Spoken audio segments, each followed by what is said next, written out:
है गाइज, आप सभी का स्वागत है मेरे YouTube channel best of education में। तो आज हम लेकर आए हैं बिहार पॉलिटेक्निक के रसायन विज्ञान के कुछ महत्वपूर्ण क्वेश्चंस। आप लोग यहाँ पे आज लाइव चला रहे हैं, तो कृपया आप लोग जल्दी से जल्दी लाइव में आ सकते हैं, लाइव देखने के लिए जुड़ सकते हैं। तो हम शुरू करने से पहले जितने भी आपके साथी दोस्त वगैरह जितने भी हैं, आप उनसे बोलिए कि लाइव चल रहा है बेस्ट ऑफ एजुकेशन क्लासेस में हमारा बिहार पॉलिटेक्निक के कुछ महत्वपूर्ण क्वेश्चंस जो आपके सामने दिखाया जा रहा है।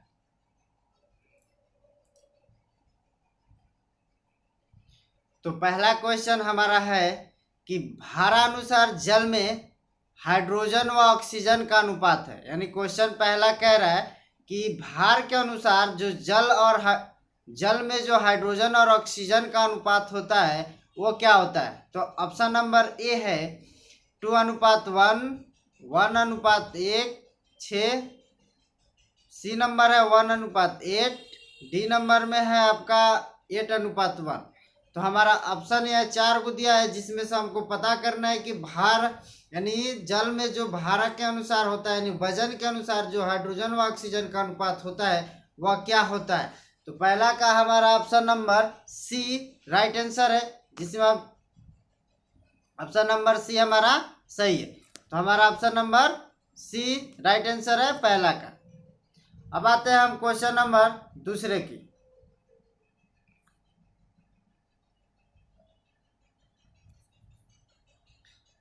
क्वेश्चन नंबर दूसरा है कि जल में थोड़ा सा अम्ल मिलाकर उसका वैद्युत अपघटन करने पर यानी धनोद पर मुक्त गैस का नाम है।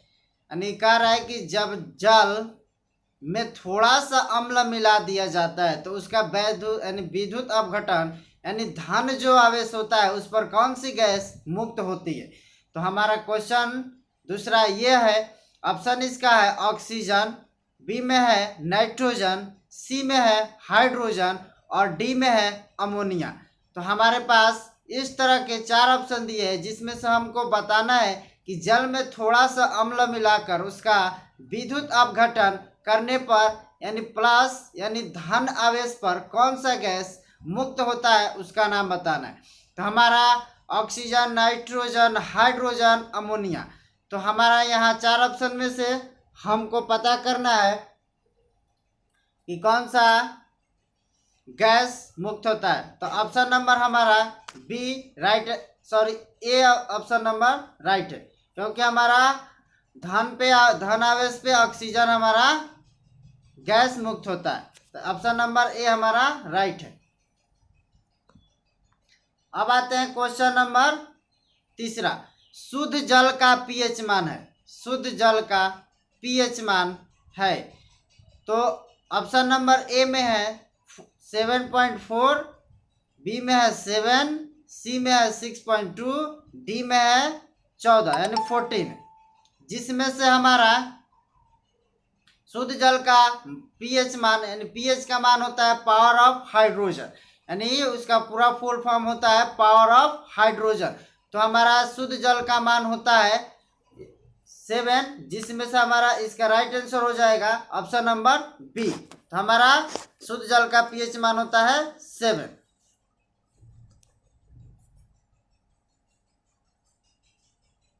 अब क्वेश्चन नंबर 4 कि कैलगन व्यावसायिक नाम है, यानी कैलगन व्यावसायिक नाम है जो कि हमारे व्यवहार में लाया जाता है। तो कैलगन यहाँ पे पहला ऑप्शन दिया हुआ कि सोडियम हेक्सामेटाफॉस्फेट का, सोडियम एल्युमिनियम सिलिकेट का, या धावन सोडा आयन विनिमय रेजिन का, या उपरोक्त में से कोई नहीं। ये 4 ऑप्शन क्वेश्चन नंबर 4 का दिया हुआ है कि सोडियम हेक्सामेटाफॉस्फेट का, या सोडियम एल्युमिनियम सिलिकेट का, या धावन सोडा आयन विनिमय रेजिन का, या उपयुक्त में से कोई नहीं। तो यहाँ पर हमारा दिया गया है 4 ऑप्शन, जिसमें से हमको कैलगन व्यावसायिक नाम है। तो यहाँ पर ऑप्शन नंबर ए इसका राइट आंसर है, क्योंकि सोडियम हेक्सामेटाफॉस्फेट का ये कैलगन व्यावसायिक नाम होता है। तो ऑप्शन नंबर ए हमारा राइट आंसर है। अब आते हैं क्वेश्चन नंबर 5 कि कठोर जल के नमूने में मैग्नीशियम सल्फेट बराबर 0.012 ग्राम प्रति लीटर तथा कैल्शियम हाइड्रोकार्बोनेट इक्वल 0.081 ग्राम प्रति लीटर है तो जल की कठोरता होगी। Option number 2 degree, 4 degree, 6 degree, इनमें से कोई नहीं। तो हमारे पास जो भी ऑप्शन दिया गया है इसमें से हमको कठोर जल के नमूने में से पता करना है कि जल की कठोरता क्या होगी। तो इसका हमारा 5 का आंसर हो जाएगा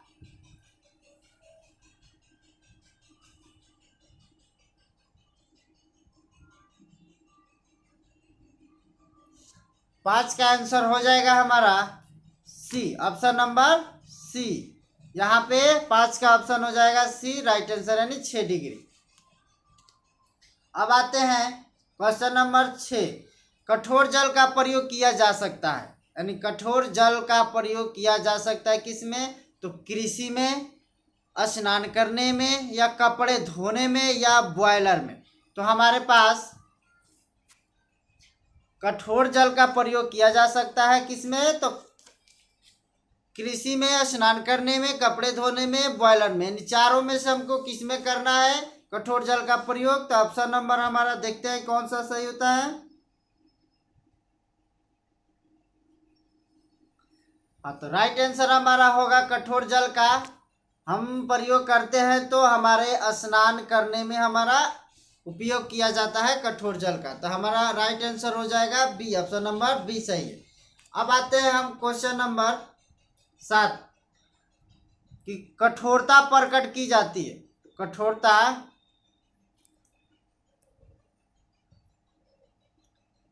प्रकट की जाती है।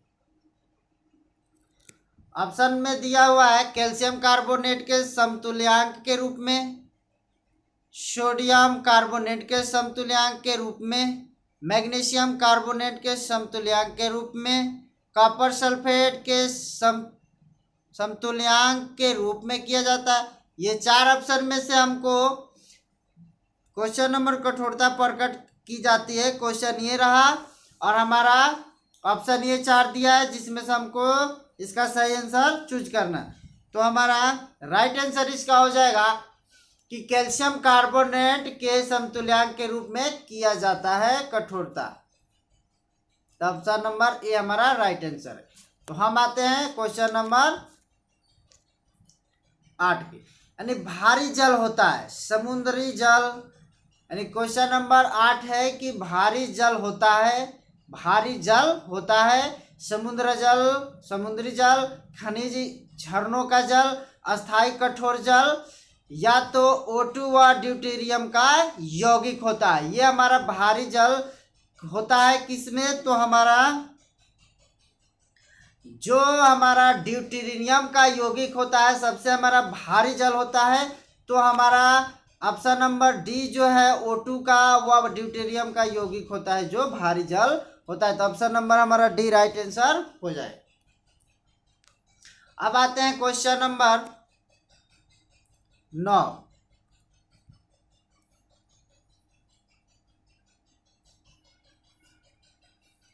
क्वेश्चन नंबर 9 है कि कठोर जल कपड़े धोने के लिए उपयुक्त नहीं होता क्योंकि यह क्षारकीय है, यह साबुन के साथ कैल्शियम व मैग्नीशियम एस्टिएरेट और का अवक्षेप बनाता है, या इसमें अपद्रव्य घुले होते हैं, इसमें सोडियम क्लोराइड व सोडियम सल्फेट घुले होते हैं। हमारे कहने का मतलब क्वेश्चन जो कह रहा है कि कठोर जल कपड़े धोने के लिए उपयुक्त नहीं होता क्योंकि यह क्षारकीय है, या तो हमारा यह साबुन के साथ कैल्शियम व मैग्नीशियम एस्टिएरेट का अवक्षेप बनाता हो, या तो इनमें अपद्रव्य घुले होते हैं, या तो हमारा ऑप्शन नंबर डी है कि इनमें सोडियम क्लोराइड व सोडियम सल्फेट घुले होते हैं। तो ऑप्शन नंबर हमारा 9 का राइट आंसर हो जाएगा बी, यह साबुन के साथ कैल्शियम व मैग्नीशियम एस्टिएरेट का अवक्षेप बनाता है। तो ऑप्शन नंबर हमारा बी इसका राइट आंसर हो जाएगा क्वेश्चन नंबर 9 का। तो अब आते हैं हम क्वेश्चन नंबर 10 कि पानी की कठोरता को दूर करने के जियोलाइट प्रक्रम में 10% सोडियम क्लोराइड का घोल प्रवाहित किया जाता है क्योंकि यह जल की कठोरता दूर करता है। ऑप्शन ए है। ऑप्शन बी में दिया है कि यह उत्प्रेरक के रूप में कार्य करता है। जियोलाइट नए यौगिक बनाता है जो कि सोडियम क्लोराइड के साथ पुनः सोडियम जियोलाइट में परिवर्तित हो जाता है। ऑप्शन नंबर हमारा डी है कि सोडियम घोल युक्त जल मृदु जल होता है। तो हमारा इन चारों में से क्वेश्चन नंबर 10 का जो है राइट आंसर हो जाएगा ऑप्शन नंबर सी। यहाँ पे हमारा जियोलाइट नए यौगिक बनाता है जो कि सोडियम क्लोराइड के साथ पुनः सोडियम जियोलाइट में परिवर्तित हो जाते हैं। तो ऑप्शन नंबर हमारा सी राइट आंसर हो जाएगा 10 का। तो अब आते हैं हम क्वेश्चन नंबर 11। क्वेश्चन नंबर यहाँ रहा 11। डिस्प्ले स्क्रीन पर दिया हुआ है कि जल की अस्थायी कठोरता का कारण है कैल्शियम तथा मैग्नीशियम के। यहाँ पे क्वेश्चन नंबर 11 कह रहा है कि जल की अस्थायी कठोरता का कारण है कैल्शियम तथा मैग्नीशियम के। तो ऑप्शन नंबर ए है बाइकार्बोनेट। ऑप्शन नंबर बी भी दिया है फॉस्फेट व सल्फेट, या तीसरा ऑप्शन दिया हुआ है क्लोराइड व सल्फेट। चौथा ऑप्शन है बाइकार्बोनेट व सल्फेट। तो हमारे इन चारों में से ऑप्शन दिया गया है। तो हमारे 11 का राइट आंसर हो जाएगा ऑप्शन नंबर सी क्लोराइड व सल्फेट। तो ऑप्शन नंबर सी हमारा राइट आंसर हो जाएगा। अब आते हैं हमारा क्वेश्चन नंबर 12 कि अस्थायी कठोरता दूर करने के लिए कौन सी विधि प्रयोग में नहीं लाई जाती है। यानी क्वेश्चन करे कि 12 की अस्थायी कठोरता दूर करने के लिए कौन सी विधि प्रयोग में नहीं लाई। तो ऑप्शन ए है कैल्गन विधि, धोवन सोडा डालकर या परम्यूटेट या उबालकर। यानी अस्थायी को कठोरता दूर करने के लिए कौन सी विधि का प्रयोग नहीं लाई है। तो हमारा 12 का राइट आंसर हो जाएगा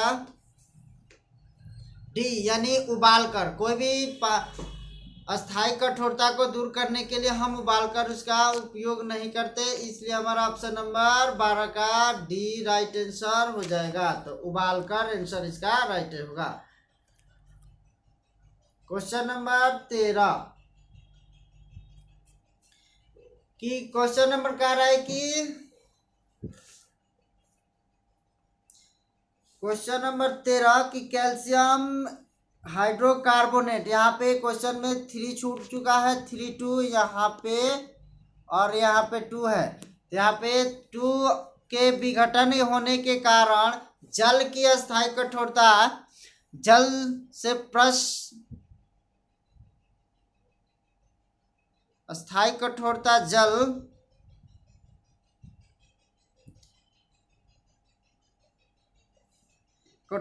जल उबलने से। यहाँ पे क्वेश्चन में थोड़ा टाइप करने में गलत हो गया है।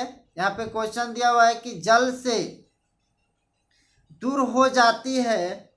यह इसलिए है कि कैल्शियम कार्बोनेट, यहाँ पे क्वेश्चन छूट चुका। इस क्वेश्चन नंबर 13 को छोड़ देते हैं। अब आते हैं क्वेश्चन नंबर 14 की। क्वेश्चन नंबर 14 13 छूट गया कुछ उसमें।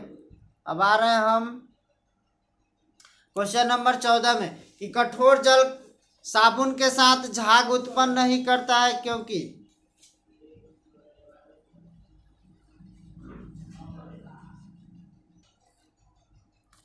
कठोर जल साबुन के साथ झाग उत्पन्न नहीं करता क्योंकि ऑप्शन ए में है इस जल में सोडियम तथा मैग्नीशियम क्लोराइड घुले रहते हैं।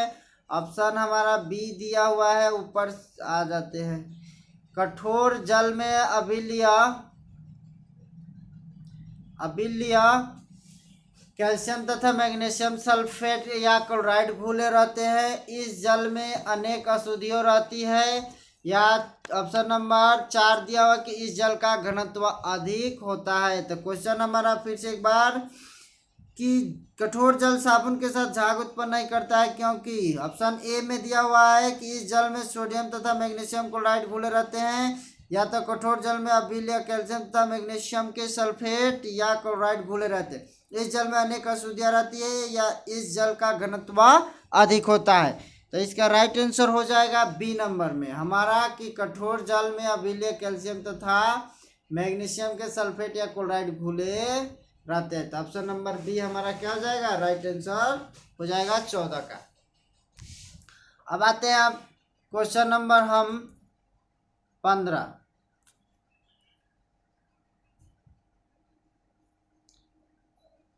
जल की अस्थायी कठोरता का कारण होता है निम्नलिखित का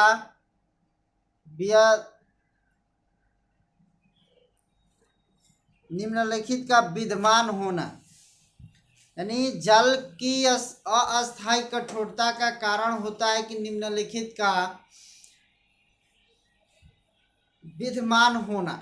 ऑप्शन ए है कैल्शियम तथा मैग्नीशियम के घुले कार्बोनेट बाइकार्बोनेट। ऑप्शन बी में दिया हुआ है कि कैल्शियम तथा मैग्नीशियम के घुले क्लोराइड तथा सल्फेट।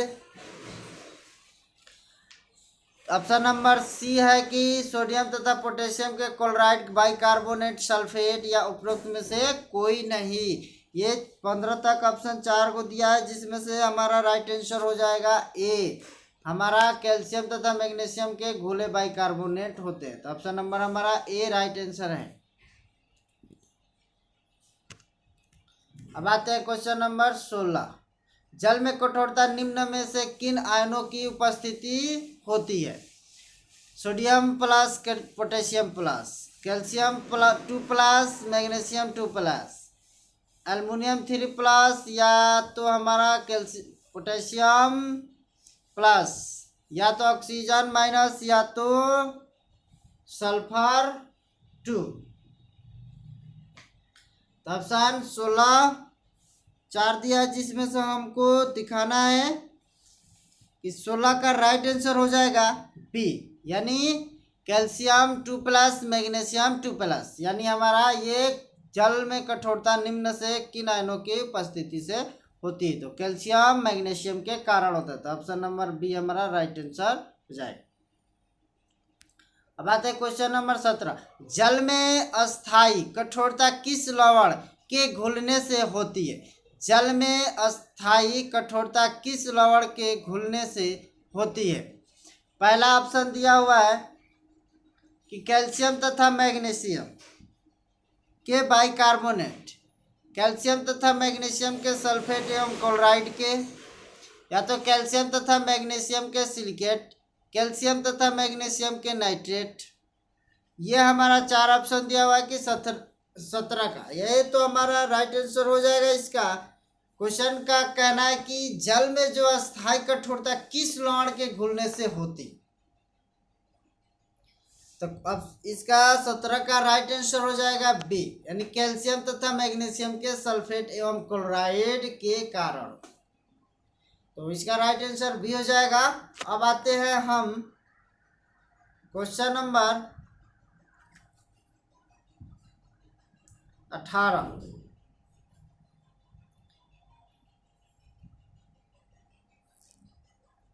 Question number 18। कठोर जल के एक नमूने में मैग्नीशियम हाइड्रोकार्बोनेट इतना ग्राम प्रति लीटर तथा इतना कैल्शियम सल्फर ऑक्साइड इतना ग्राम लीटर है, तो जल की कठोरता होगी, दिया है कि एस बराबर, एस का परमाणु भार 32, कैल्शियम का 40, कार्बन का 12 और ऑक्सीजन 16, मैग्नीशियम 14, हाइड्रोजन 1। तो इसका हमारा राइट आंसर हो जाएगा बी नंबर 18 का ऑप्शन नंबर बी हो जाएगा कि 4 डिग्री हो जाएगा कठोर जल के एक नमूने में। तो इसका राइट आंसर बी हो जाएगा 4 डिग्री। अब आते हैं क्वेश्चन नंबर 19। क्वेश्चन नंबर 19 कि जिन लवणों के कारण जल में अस्थायी कठोरता होती है वे हैं कैल्शियम तथा मैग्नीशियम के क्लोराइड, कैल्शियम तथा मैग्नीशियम के सल्फेट, कैल्शियम तथा मैग्नीशियम के बाइकार्बोनेट, या कैल्शियम तथा मैग्नीशियम के कार्बोनेट के कारण जिन लौड़ों के कारण जल में अस्थायी कठोरता होती है वे हैं। तो हमारा 19 का आंसर राइट आंसर हो जाएगा सी। राइट आंसर इसका हो जाएगा सी। कैल्शियम तथा मैग्नीशियम के बाइकार्बोनेट के कारण ही हमारा जल में अस्थायी कठोरता होती है। तो अब क्वेश्चन नंबर 20। क्वेश्चन नंबर 20 है कि नगर में पानी के जल को शुद्ध करने के लिए कौन सा कीटनाशक पदार्थ प्रयोग किया जाता है। यानी जो नगर का पानी होता है उसमें कह रहा है कि जल को शुद्ध करने के लिए कौन सा कीटनाशक पदार्थ प्रयोग किया जाता है। सोडियम क्लोराइड, विरंजक चूर्ण अथवा क्लोरीन जल, या कैल्शियम और मैग्नीशियम सल्फेट का, या पोटेशियम मोनोऑक्साइड का। ये चार जो चीज है हमको दिख रहा है, ये हमारा सोडियम क्लोराइड होगा, या विरंजक चूर्ण, या अथवा क्लोरीन, ये ऑप्शन सी है कैल्शियम और मैग्नीशियम सल्फेट, या ऑप्शन नंबर डी है कि पोटेशियम मैग्नीशियम ऑक्साइड होगा। तो ऑप्शन नंबर हमारा इसका राइट आंसर हो जाएगा बी नंबर। 20 का विरंजक चूर्ण अथवा क्लोरीन गैस जल जो होता है वो हम मिलाते हैं नगर जल के लिए। तो यहाँ पर राइट आंसर 20 का हो जाएगा बी नंबर। अब आते हैं क्वेश्चन नंबर 21। परम्यूटेट अथवा जियोलाइट का सूत्र है। परम्यूटेट अथवा जियोलाइट का सूत्र होता है Na2Al2Si2O3.10H2O। Na2Al2Si2O8 2H2O। ZnCaLO2 या Na2Al2 6SiO2। ये हमारा परम्यूटेट अथवा जियोलाइट का सूत्र का पता करना है। तो ऑप्शन नंबर 21 का बी जो है वो राइट आंसर है। इसका right answer option number B सही है।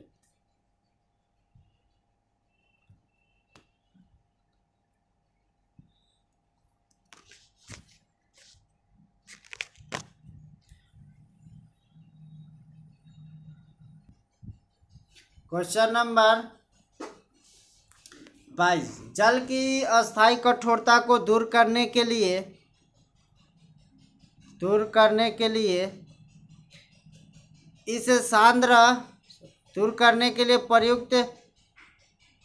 प्रयोग किया जाने वाला यौगिक सोडियम जियोलाइट Na2Z अधिक समय तक प्रयोग करने के बाद अप्रभावी हो जाता है। इस यौगिक को पुनः उत्पन्न किया जाता है इसे सांद्र H2SO4 से गुजारकर, या तो इसमें सोडियम क्लोराइड का 10% विलयन गुजारकर, या इसमें से वाष्प प्रवाहित करके, या तो इसमें से कास्टिक सोडा प्रवाहित करके। ये हमारा जो 22 का राइट आंसर हो जाएगा बी, ऑप्शन नंबर बी।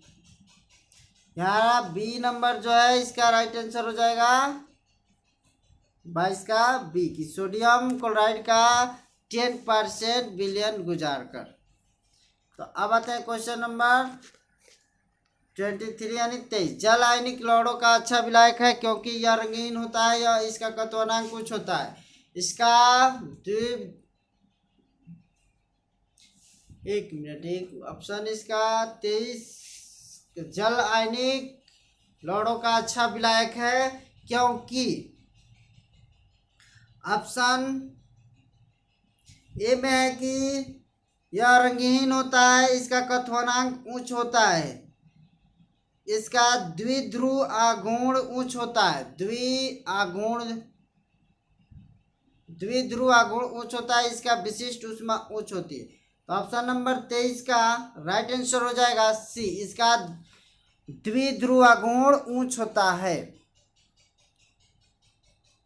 इसका option number C right answer हो जाएगा, इसका द्विध्रुव आघूर्ण उच्च होता है।